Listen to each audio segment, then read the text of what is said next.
आज आपण पाहणार आहोत गुढीपाडवा का साजरा करतात. हिंदू पंचांगानुसार चैत्र महिन्याच्या प्रतिपदेपासून हिंदू धर्माचा नववर्षाचा शुभारंभ होतो. हा दिवस गुढीपाडवा म्हणून साजरा केला जातो. तर गुढीपाडव्याचा अर्थ काय, हा सण का साजरा केला जातो, हे आपण आजच्या व्हिडिओमध्ये पाहणार आहोत. गुढीपाडवा हिंदू धर्मातील अतिशय महत्त्वपूर्ण उत्सव आहे. गुढीपाडवा सण म्हणजे मराठी नूतन वर्ष. या दिवशी घरासमोर गुढी उभारून तिची पूजा करून नैवेद्य अर्पण केला जातो. या दिवसापासून वसंत ऋतूचाही सुरुवात होते. मराठी नवीन वर्षाचे स्वागत महाराष्ट्रासह अन्य काही प्रदेशांमध्येही मोठ्या थाटामाटात केले जाते.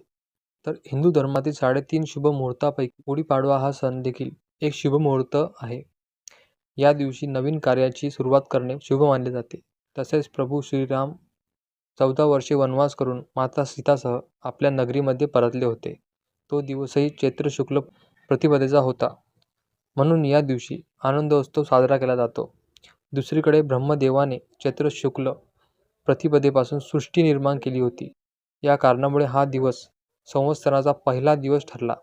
अशा अनेक कारणामुळे पण गुढीपाडवा सण हा साजरा करत असतो. व्हिडिओ कसा वाटला कमेंट करून नक्की सांगा. धन्यवाद.